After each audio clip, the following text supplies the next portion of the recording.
Activity of demonic powers disguised as angels of light. BD number 8484. May 1, 1963, you shall be fighters for me and my kingdom, and thus you will also have to stand up to my adversary's onslaught. But you will not fight alone, you will have me as your commander, and truly, I will lead you to victory, for he will be unable to bring you down since you fight with my strength and as my messengers. My might is certainly superior, you just have to utterly and completely entrust yourselves to me to come into full possession of strength when you need to resist him. Thus you need not be at all afraid, no matter what form his approach takes. He hides himself behind many disguises and will always try to scare my own, but he will not succeed when I am asked for protection.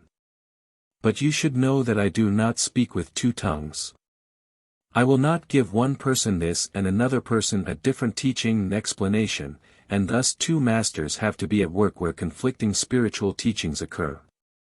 But I know every person's heart, I know his attitude towards me, his eternal God and Creator, and I therefore also take possession of the heart which completely entrusts itself to me, and guide the person on all his journeys through life. If you could see to what extent my adversary's kingdom has spread and with what weapons he fights in order to gain supreme control during the last days, it would no longer surprise you that so much wickedness reveals itself and that the dark world fights the pure truth in every possible way. I can only ever tell you to trust me by completely handing yourselves over to me and allowing me to take care of you. And do not let satanic activities deter you. For I will prove to you that my might is greater and will show him his limitations too when the time has come. You should believe that there are also strong connections between the spiritual realm and earth and that the adversary is particularly busy due to disguising himself as the brightest being of light, which he is able to do because the state of each person's soul itself gives him the power for it. You don't know these demonic forces who will do anything during the last days in order to pull people into ruin. But anyone who stays close to me truly will not need to fear these forces. Even if they tried everything to worry the soul which is devoted to me.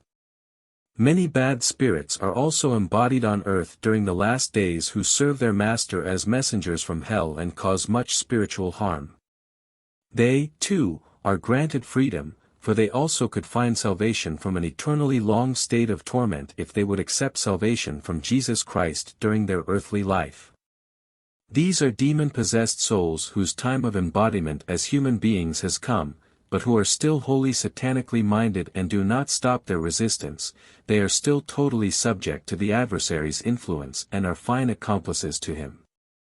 They believe to spread light but constantly try to extinguish it. They are in profound darkness and cannot escape from it. And yet they have to travel their earthly path with freedom of will, which can just as well bring them salvation. These demonic spirits will also try to mislead everyone who voluntarily belongs to me. But I myself will always stand between them and you, for they don't like me and take flight to avoid the light.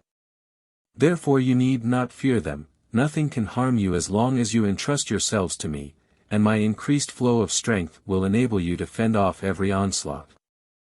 You may not be touched by them because I myself will protect you from every harm and danger and because you work for me and therefore can also always rely on my help. Amen.